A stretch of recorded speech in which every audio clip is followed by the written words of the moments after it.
Hi, everybody. Today is Tuesday, June 24th, 2025. Welcome. I'm Jeffrey Morgan, and this is a talk I host twice a week to discuss my experiences on the path of soul transcendence. This offering is brought to you by the movement of spiritual inner awareness with the encouragement and support of my friend John Morton, who holds the mystical traveler consciousness, which is the spiritual consciousness which allows us to do the work that we're doing here today.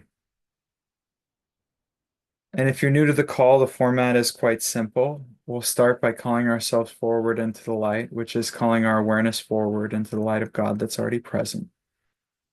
And then we're going to chant three Anai hues. Hue is an ancient name for God, and Anai invokes a quality of empathy and compassion. Then I'm going to play a video clip from my teacher, John Roger, and then I'm going to do a reading from the Buddha. And then we can talk about whatever you would like. And yeah, today's readings are going to be themed on peace for obvious reasons. But before we get to that, I saw Ron Holnick, and I'm just going to ask him to unmute and call us forward into the light.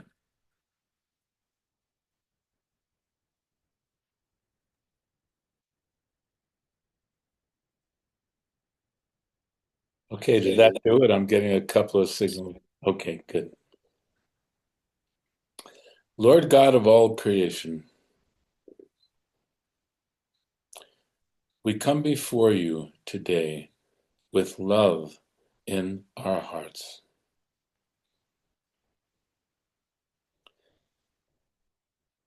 We ask that everyone consciously step into that energy field of love that exists always within their hearts.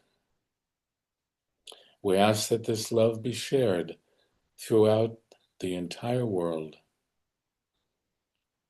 And at this time, in this great time of potential change on this planet, we all shake our heads yes. It's time for more love, Lord.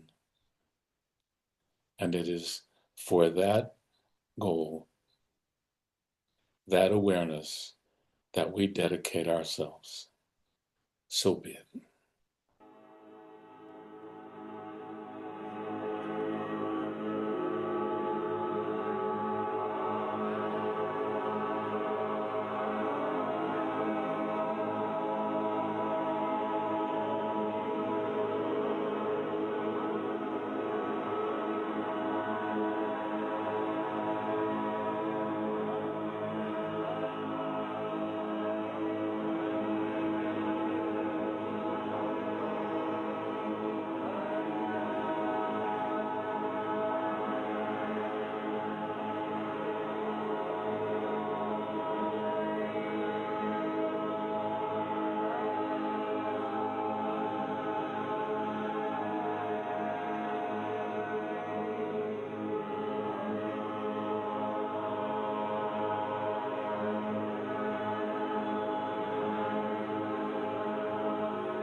I want to ask you, how can I, with the changes going on the planet, be of greater service to the traveler?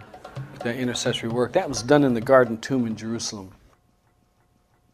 It dealt with Iraq and Iran and those areas that are under oppression by the Prince of Darkness.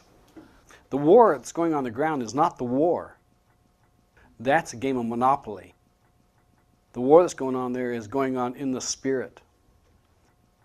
A long time ago, it was mentioned that the prince was coming to see, I think it was Daniel, He said, I would have been here sooner, but I was delayed for a week or two. For your God, your words were heard. But I have come in response to them. But the prince of the Persian kingdom resisted me 21 days. It's quite obvious nobody in their physical could do that.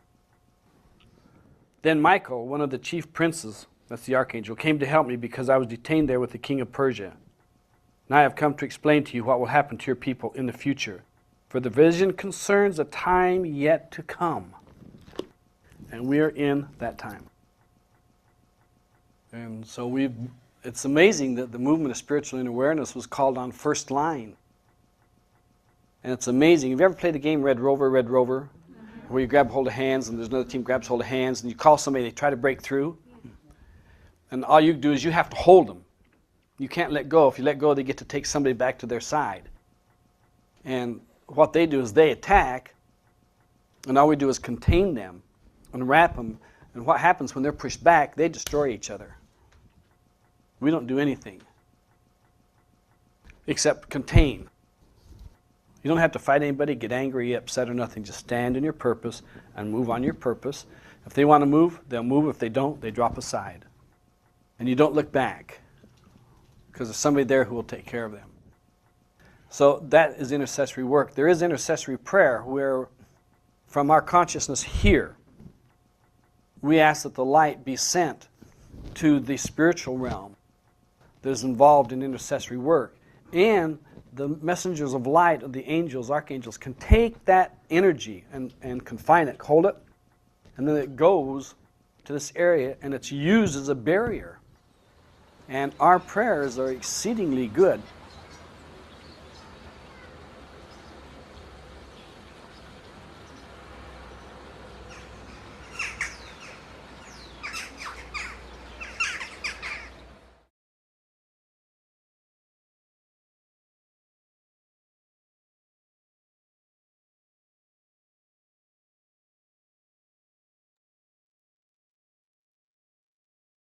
This is one of my favorites, and I've read it before, but it felt appropriate right now. So, Discourse on Goodwill from the Sutta Nipata, attributed to Gautama Buddha. May all beings be filled with joy and peace. May all beings everywhere, the strong and the weak, the great and the small, the mean and the powerful, the short and the long, the subtle and the gross, may all beings everywhere, seen and unseen, dwelling far off or nearby, being or waiting to become, may all be filled with lasting joy. Let no one deceive one another. Let no one anywhere despise another. Let no one, out of anger or resentment, wish suffering on anyone at all.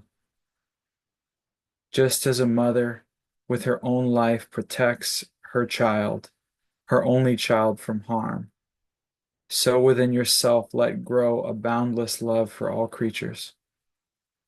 Let your love flow outward through the universe to its height, its depth, its broad expanse, a limitless love, without hatred or enmity. Then as you stand or walk, sit or lie down, as long as you are awake, strive for this with a one-pointed mind. Your life will bring heaven to earth.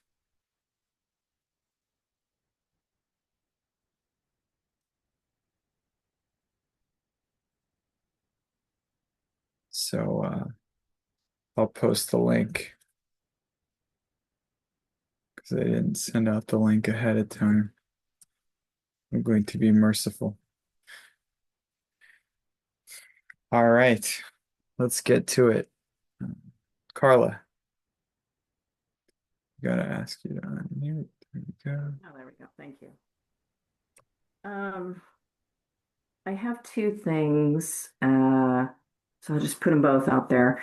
One is I was sitting next to a colleague I've worked with for quite a while a couple of weeks ago, and we were in a training, so we were like whispering. And and the facilitator was talking about like, do you know those people who walk in a room and they just light up the room? And we're all kind of nodding. And he whispers to me, "You're like that."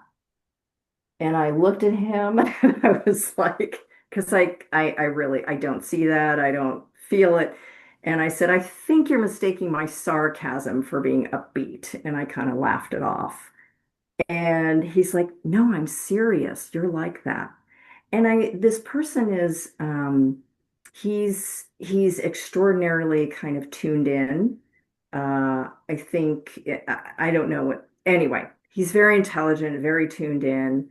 And I, so if you have anything on that, like, I don't know how I come across. I don't know as an initiate and a minister what my energy is actually like, how people actually receive it.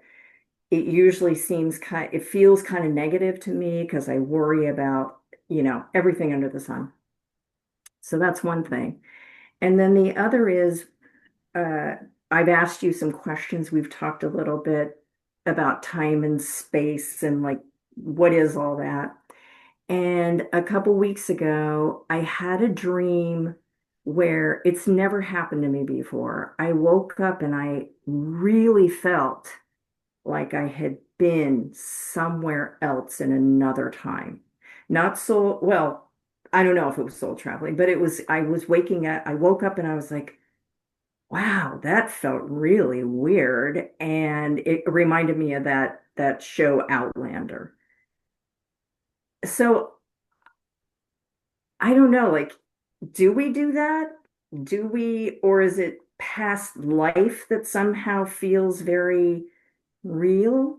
Anyway, those are my two burning questions. Yeah, I think for the first one, in truth, if we were to look upon even a cold-blooded murderer and we could look upon their soul, we would still see the radiance of their being and we would still see God there. And largely what other people see is kind of none of our business because what most people see is what's in their karma to see. Mm. And maybe he was looking at you and saw a reflection of his own beauty.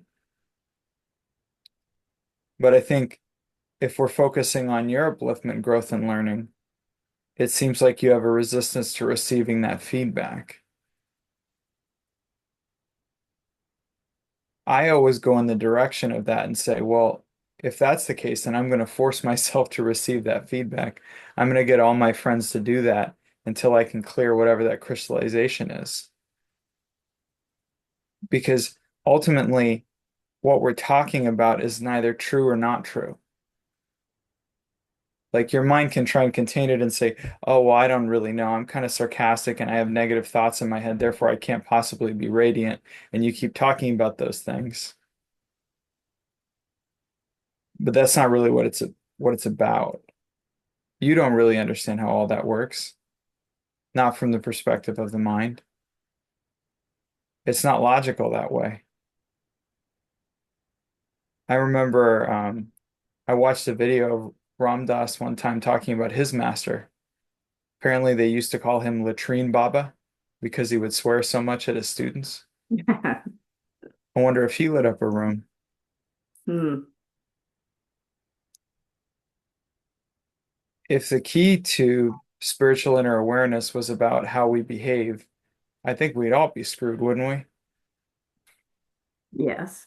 I we? would be. But the truth is, you don't really understand that anyway. And as initiates, I experience a kind of a two-way connecting point where we connect into the sound current, but through the more that we connect into it, the more one, it doesn't really matter in terms of the behavior level. Obviously, that's like don't hurt yourself and don't hurt others. Take care of yourself. You can help take care of others. But spirit is no respecter of persons, so it can use a quote unquote imperfect vehicle to express its beingness. And by nature of your initiation, you're connected in and you're able to actually support on a cellular level the holding of that light. So if the light is there to express through spirit, it's going to come through you and express to the other person. And if you're like me, it's like people go, "Oh, I really loved how you," well, the spirit that comes through when I'm talking to you is coming through for you. Mm-hmm. There's nothing, I'm just really good at getting out of the way of that.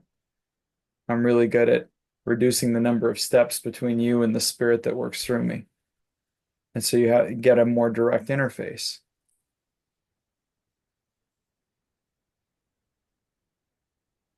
It's not a matter of how people think of you.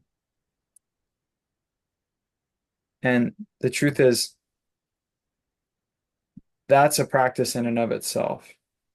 If I was to look only for the good in people and things, which is the divine, and leave the rest to God, if I'm always looking for that spark in everyone I meet, the moment I find it, it's very hard to unfind. And then even if the person's sarcastic or whatever it is that they happen to be doing with their karma, that's not really the level I'm relating to anyway. So he may be relating more to the mystical traveler that works through you, or he may be relating more to your soul consciousness because he somehow, maybe you have a very favorable, easy karma with that person. So it's very easy for the barriers that are usually in the way of that intimacy to get out of the way, and the person's just relating to your essential and true nature. That's a gift. It's not always there. That's why I'm super grateful. And when I meet somebody, I love it when it's just super, super easy for me to love them. I mean, the loving them becomes an inevitability. It's just a question of how much inner work I'm going to need to do to get to that place. So when it's easy, I just go, "Oh, thank you. Thank you, Lord. That's a gift." And this person that you're dealing with, you also project out and go, "Oh, he's talking about me. He must be talking about somebody else." Well, in point of fact, it might just be him healing the part of himself that's you by doing that. So are you going to get in the way of him healing you inside of him? He like the fact that he said it to you might have been really important for him to experience the loving, for him Mm-hmm. to experience the healing. Do you Okay. get what I'm saying? Yeah, I think Because so. it's a risk to go to somebody and say you light up a room and the spirit, it's vulnerable to share that openness. So it's like if I'm in a consciousness of service, which I would say that you're very much in a consciousness of service, the ego is going to say, "Oh, they're using my name. They must be talking about me." But I look beyond that and say, "Well, maybe this person giving me a gift is for them." And I remember John Roger giving a seminar talking about how he used to kind of say no to receiving gifts from people. And then at a certain point, he realized what it was doing to them for him to refuse that and the gift that he'd be giving them by allowing them to give to him. Now, he may receive the gift and then give it away the next Christmas or give it away the next birthday. And I think I've actually seen that happen. But nonetheless, we are giving in our receiving and we're receiving in our giving.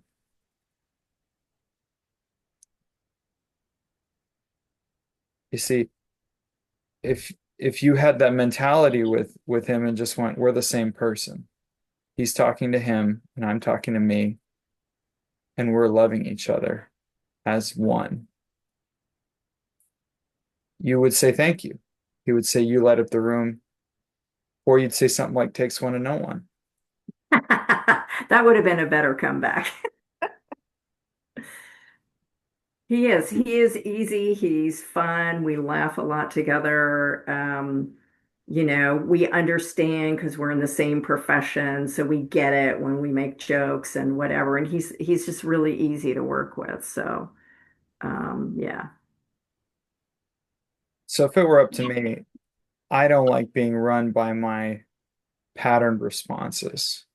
So I'd go out of my way to put myself in the uncomfortable situation of receiving compliments I don't always agree with. Yeah, that will be difficult. Will be a Yeah, I would challenge. just get a group of people together and say, you know, or you could skip the disclaimers and make it even more uncomfortable and just say, hey, I've called you here and I've made you dinner so that you can compliment me relentlessly to make me uncomfortable so that I can clear this. I'm being Okay. serious Yeah, no, I know you're being serious. It makes me laugh to think about doing it. But yeah, no, I know you're serious. because it's going to break the crystallization. Yeah. Now, as to your second question,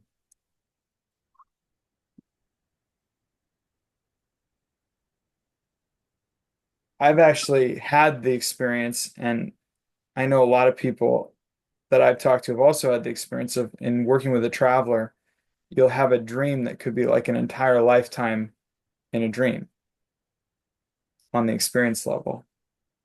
JR describes our inner reality as worlds without end. Now, within that worlds without end, we're connected into a memory bank of everything that's ever happened, like the Akashic record. Hmm. It's interesting because on the one hand, we're doing the game of freedom from time and space. And on the other hand, you're asking about time travel. And I'm kind of, in a sense, it's from the soulic perspective, it doesn't really matter as long as you're getting the experiences you agreed to get. And as long as you're completing what you agreed to complete. Do you get what I'm saying? I think so. When we talk about the inner kingdom of heaven containing worlds without end, it it seems poetic, but I love poetry. I actually don't get the impression that John Roger particularly loved poetry. When he would read poetry, it was usually very rhymey and kind of Hallmark cardish, to be honest. I find that more and more I would read stuff from him and then realize he was being very literal. Like if he says worlds without end inside of there, well, yeah, I mean, a lot of people have gotten lost for consecutive lifetimes, never leaving their own nerve endings. And they've never even done the soul travel thing in any meaningful way after all that time. So it's very possible to have an entire lifetime worth of experiences while you're in night travel, just within your own inner kingdom of heaven. Now extrapolate that out to working with a master teacher or somebody on the other side. There are rishis and great teachers within the outer kingdom of heaven who have a mastery over the flow of experiential reality within a contained field, and they can also simulate that for you. Now, if you take it even to another level, you could say you're experiencing your own memory in order to complete it. That's great. That means you don't have to do it here. Hmm. Right. And, you might have been seeing something very medieval, and you look at that That's it. Yeah. It's and that you time go, period. Yeah. yeah, like kind of Henry VIII vibes. It's all Renaissance. I've always had an attraction to it, and it's Got it. happy. It's not terrible, although I know terrible things happened in that period of time. Yeah. I know they didn't have flushing toilets or showers, that's for sure. So that part I'm not too big on. I think the more fruitful approach is to do the dream experience the same way you do the here experience, called loving and chanting your tone and just going for completion. When JR talked about, because I've heard worlds without end, for some reason I was thinking like the infinity of soul. When he says worlds without end, that's kind of where I went, was like just the infinite Well, that's levels of soul interesting. that I don't even understand. That's interesting. Uh, I always took the worlds without end to be more in the created level. I experience soul as more of a oneness, where I wouldn't know the difference between one world and another because there's just really one thing. Mhm. Okay. So, like, when I think of worlds without end, I say, well, look in the inner kingdom of heaven, there's there's a causal level on the astral level of the inner kingdom of heaven. And on that causal level and the astral level, there's an astral level. And on that astral level of the causal level, the astral of the causal level, there's also an etheric level. And you see what I'm saying? Like Hmm. it's in a sense fractal. Hmm. And you can That poster that has the spin, the yeah. and it's also it's expanded. It's almost like you can touch any part of that creation and it expands, expands, expands. And I actually think that the user interface in computers became a very fruitful analogy for some of what I see spiritually, where something that seems like a mere particle in a specific realm, you can tap into that and find that it contains an entire Oh, right. solar system.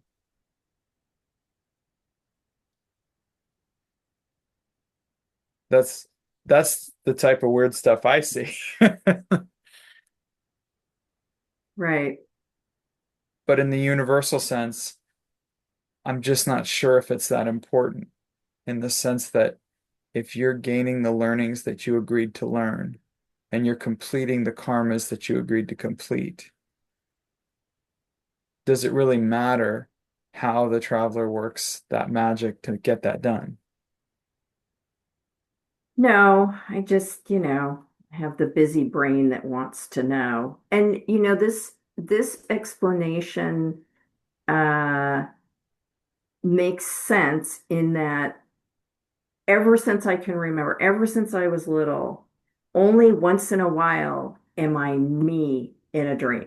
As I see myself this lifetime, I'm always somebody else. And it's always perplexed me. Like, why aren't I dreaming about myself? Why aren't I in the dream? Now I totally get why. If it was a past embodiment, then you wouldn't be you in the conscious self Yeah, sense. right, right. I wouldn't look like me. Yeah, But that's why I'm saying I would use the same strategy and approach that you use here right now. Like take care of yourself so you can help take care of others. Don't hurt yourself, don't hurt others. Use everything for upliftment, growth, and learning. right. And how do I love and serve the one in front of me? And I would just bring that into the dream experience too. It takes some mastery, but you can get to the point where you're real neutral looking at the dream. And then you can start to chant your tone into the dream too. And have a loving compassion for yourself, whoever you were at that time and whatever you were doing, Hmm. and all that you thought was important and all that you suffered, and all the joys and all the ecstasy and all of it was just God learning to love itself in many, many different ways.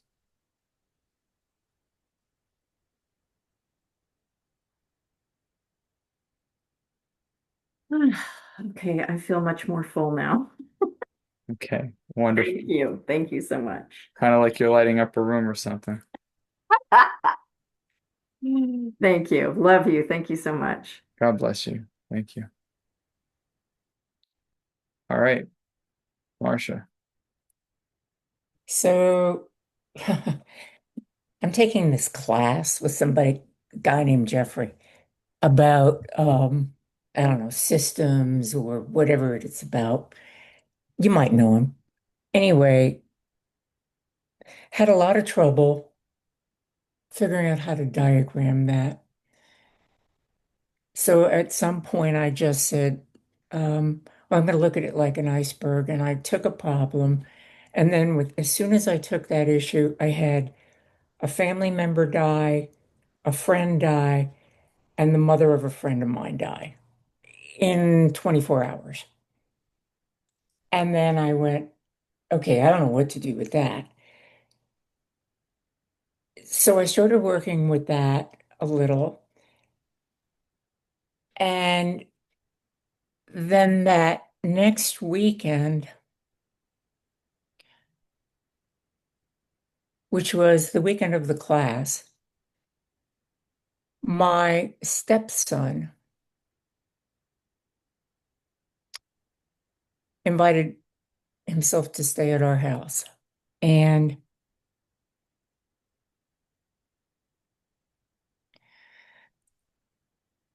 I've never been comfortable around this man. And and my husband, it's his son, you know? So I went into how to be loving. I went into how to do all this. I tried to sort it out, blah, blah, blah. And I found myself having a huge, I'm going to cry. I found myself having a huge visceral reaction of fear, terror. And I was trying to explain that to my husband. And I said, it is all visceral. And at one point, I was walking out. He was working on my husband's bike, and I was walking out, and I was so angry. And I heard in my head going, "Are you trying to create more karma?" And that like slapped me upside the head. And I went, "No, I'm not. So what do I have to do to stop this?" I, given my druthers, would not. I remember JR saying, "You can love a person and still not want to have dinner with them," kind of thing. Or, you know, I try to come from a place of loving with this person, or at least not hate's too strong a word because I don't hate the person. I hate whatever's coming across, and I feel attacked by that. And I don't, that probably came from what happened when I was a kid or whatever, but it's so, I don't have those emotions very often. Now, tied in with all of this, and the reason I brought up the class is my dream life has been berserk. It is going nuts. I am dreaming left and right, all kinds of stuff, including one where I was trying to be in control, trying to get my mother to stop driving and me to be in, let me, I take over for her because she was lost and confused. And the next thing I know is I'm holding her in my lap, stroking her head. And it was just absolutely beautiful. And then that's the day that this stepson comes over. I'm confused.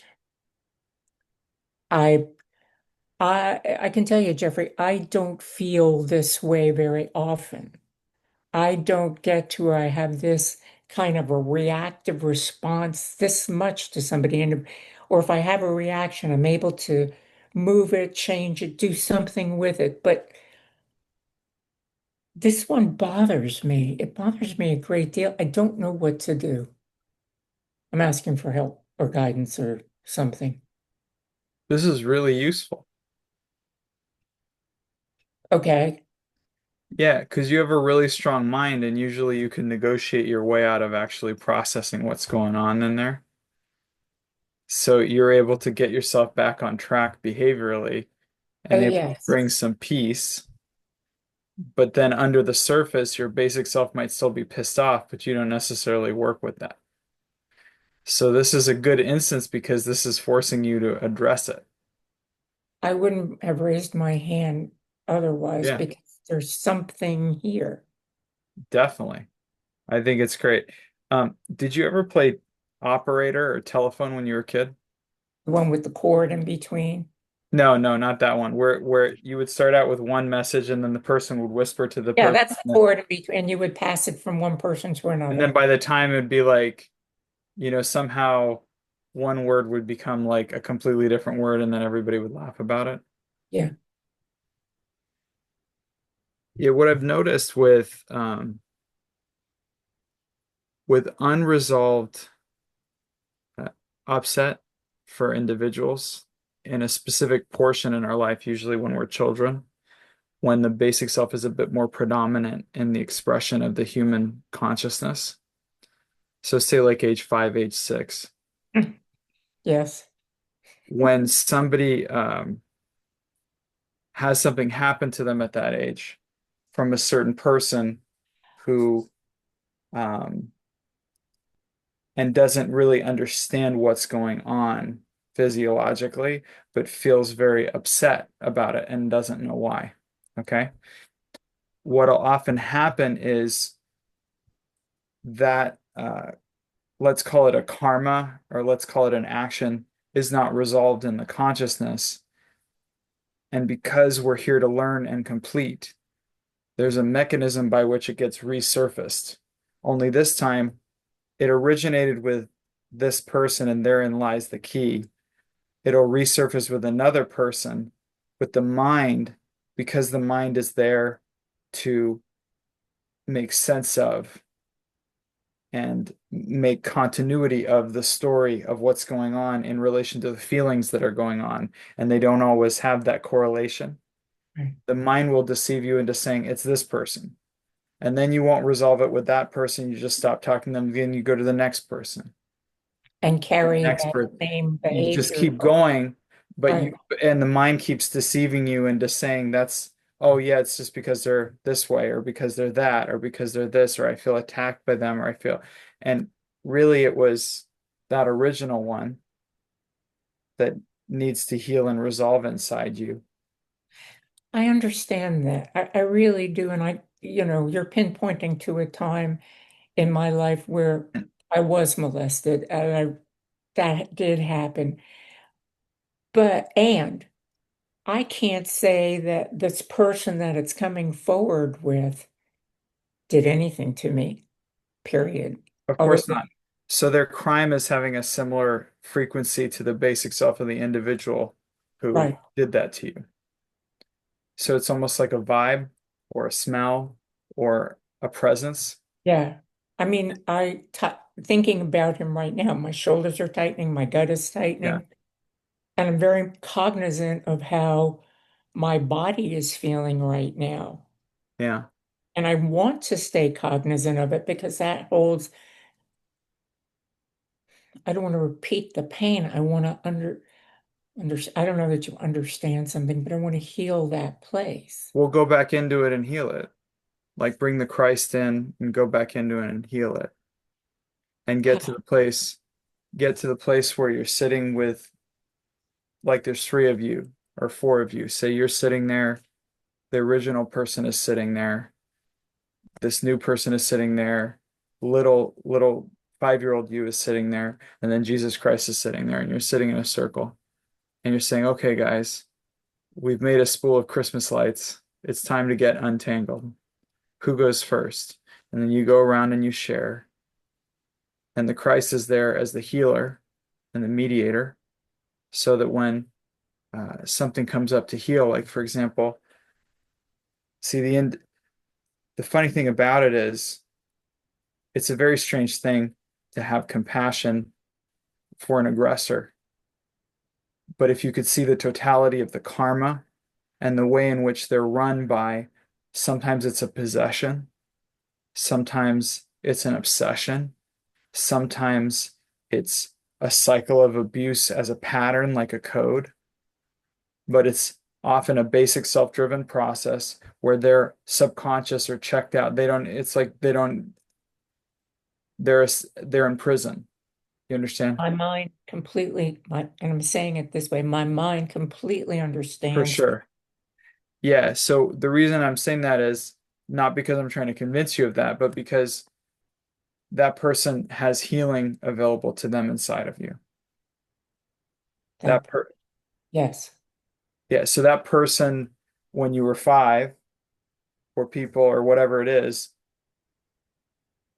there's suffering, there's things, it's like clearing all the cobwebs, clearing all the distortion, allowing them to take responsibility for what took place, allowing them to realize what they've done, allowing them to apologize, allowing them to do self-forgiveness, allowing them to free themselves of the burden of that inside of you. Do you understand? Because you're not just carrying around a little girl that was inflicted upon.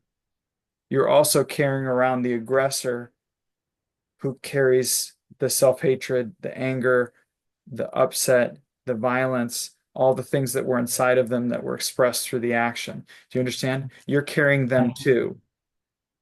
You got hitchhikers with the experience.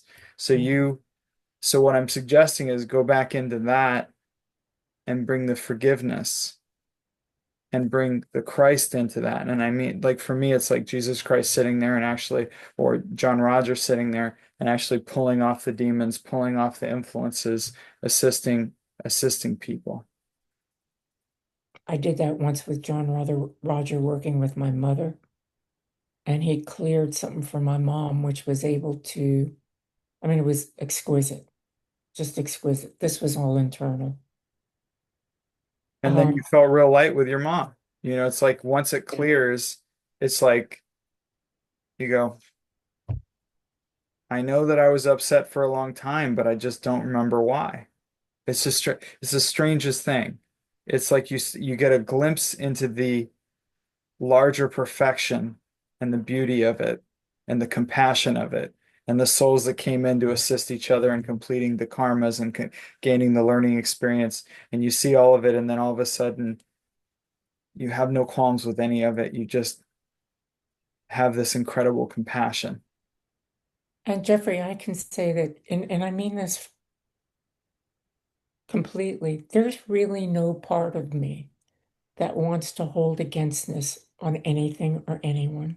Right. But your basic self still holds againstness on that, What, yeah, yeah, the individuals involved in that.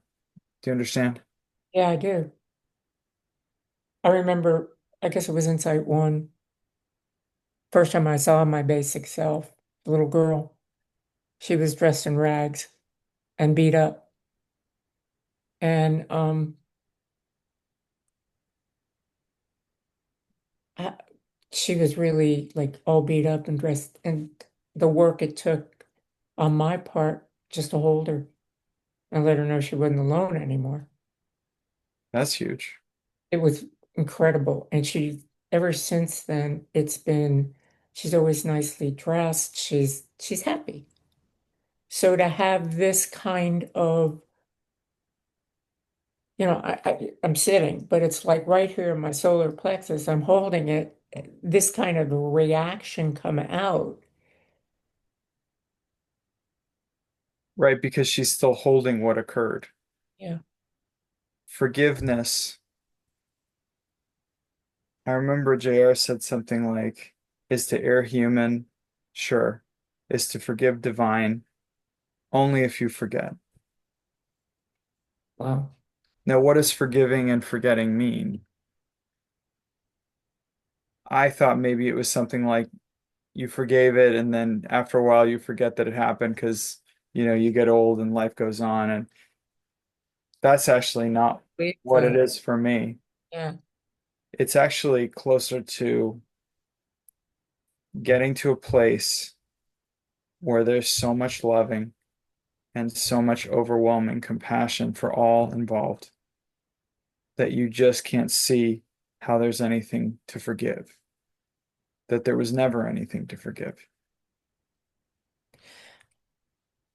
Did you ever read a book called The Sunflower? No, is that a good book? It is excerpts from all minds all over, including Thich Nhat Hanh, Dalai Lama, all these minds. And the story is there's a Holocaust, it's during the Holocaust, and a German soldier is wounded and is asking for forgiveness. And so the whole book deals with what is forgiveness, what is compassion, essays by all these different people. Mm. You might really enjoy it, but it's one of those things that's like vivid for me because I remember thinking, I've never heard compassion described that way. And my mind, you nailed it. My mind is good, and I can say I've made peace with all these pieces. Yet there's this part of me. It's that obviously hasn't made peace or hasn't healed.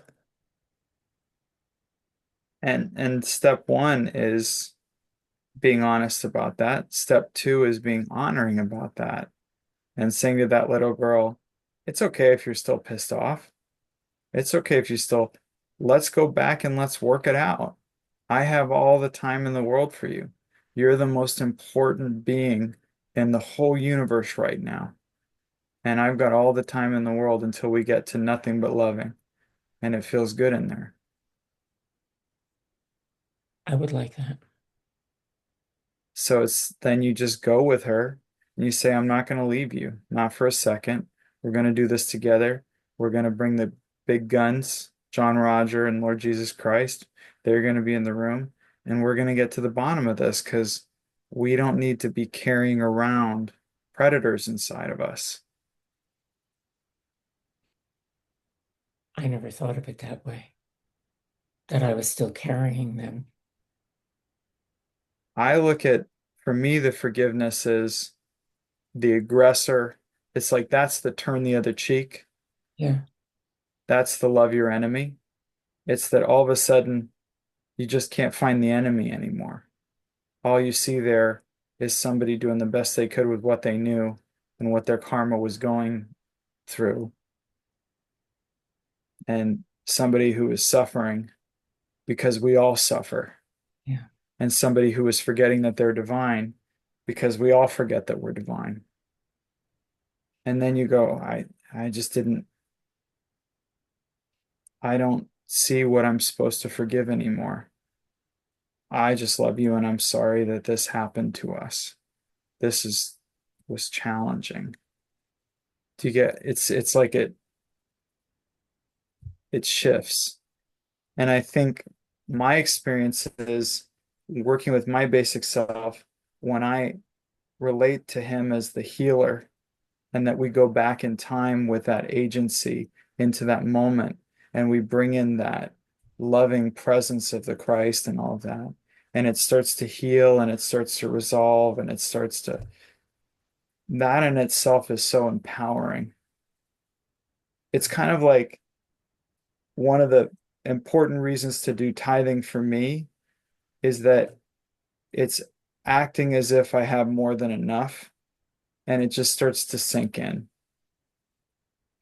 So when you come in as a healer, so not only am I going to forgive you, I'm going to assist you in getting free inside of me. Not only am I going to say, I forgive you, I don't need to hurt you, go in peace.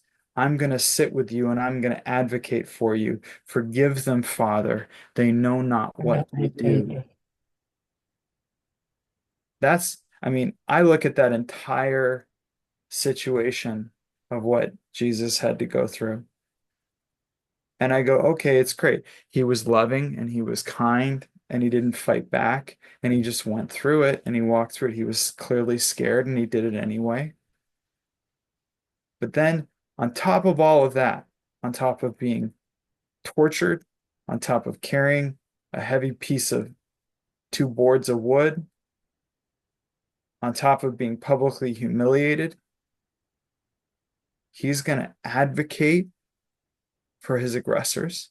He's going to advocate and beg God to forgive the people that harmed him. To me, that's like,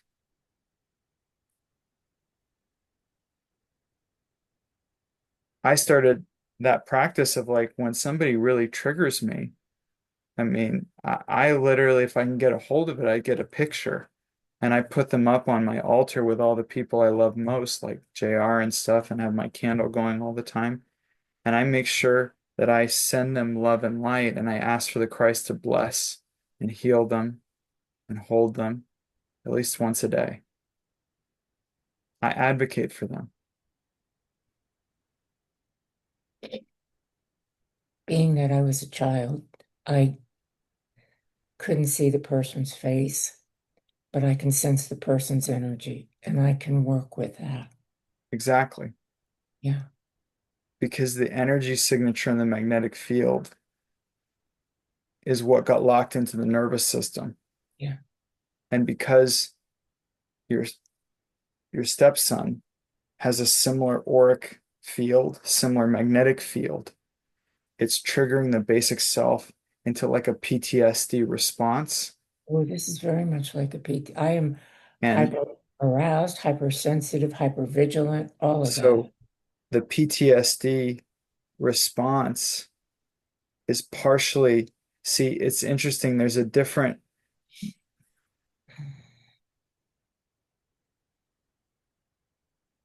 it's like there's different stages of rebuilding. Yeah. I know somebody who had a very difficult childhood, Mhm. but they had a really good attitude. They served in the military and they built a beautiful life. And they built it only in the light side of expression. And everything that was dark was left in that house they were raised in, and the intense anger and cruelty that they witnessed. And at a certain point, it's like it gets you so far, but then the person's got blind spots. They're not seeing when business partners are trying to screw them over or backstab them. And they're constantly rationalizing behaviors that are not okay. And it's like at a certain point, you go, look, I admire the shit out of this person. They were able to build a beautiful life from the rubble of their childhood.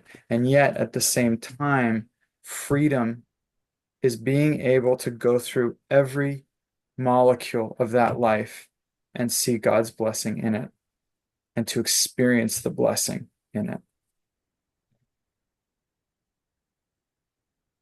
Mind-wise, and I say it mind-wise, I see the blessing in it because it's one of the fields I specialize in, right? So it enables me to work with others. Yeah, right. Okay. It enables me to hear their story. I agree that tasting of the bitter cup inevitably gives you an ability to listen that other people may not have right now. Yeah. And so that's a blessing, I agree. But you can also have that gift and that blessing by nature of your experience and your learning. And you can still get to the point where you're so free and so full of loving in relation to your experiences when you were young that you don't feel like it's like you talk about it, but there's no energy on it. It's like you're talking about the Civil War or something. Like, yeah, it's tragic, it happened, but I wasn't in it.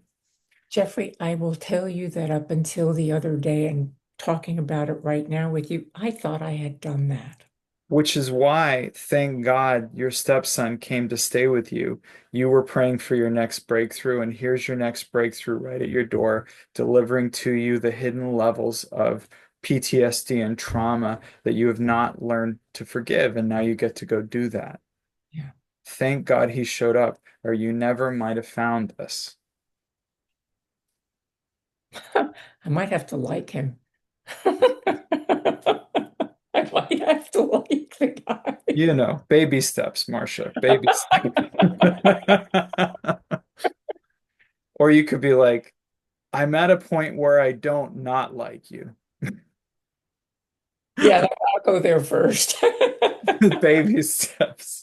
But I think it's gonna be a chain reaction where you're gonna find that a lot of people over the years that you decided you didn't feel comfortable with or that triggered you, you'll Yeah. look back and go, oh, actually they weren't that bad.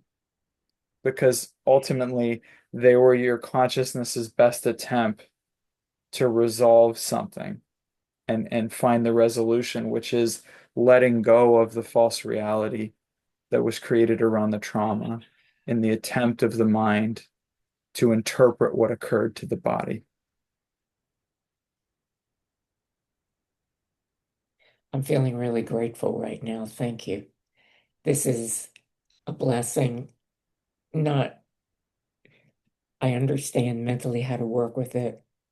I have, I need the courage to do it. I agree. It takes a lot of courage to do this work. Yeah, I need the courage to do it. Thank you. God bless you. God bless you, Marcia. Thank you.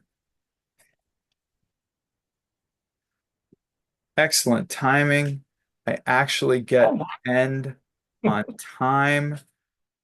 Laren will finally be able to go to sleep on time at 7:30 p.m. sharp or whenever he goes to sleep. Thank you all. There's still time to register for conference, at least online, if you'd like to join us at the MSIA conference. I don't have a link to that because I'm not clever that way, but maybe somebody can post one. Um, yeah, I'd love to see everyone there. And I'm so grateful to have spent the time with you and then shared in this peaceful moment of loving and mutual admiration. And yeah. I'll see you all around the bend. There's no Saturday talk this week because I'm facilitating the conference workshop with Cherie Wiley, the MSI conference workshop. Awesome. So forgive me, but I'll join you next Tuesday and then the Saturday after. So God bless you. I love you. Peace be still. The blessings already are. Thank you.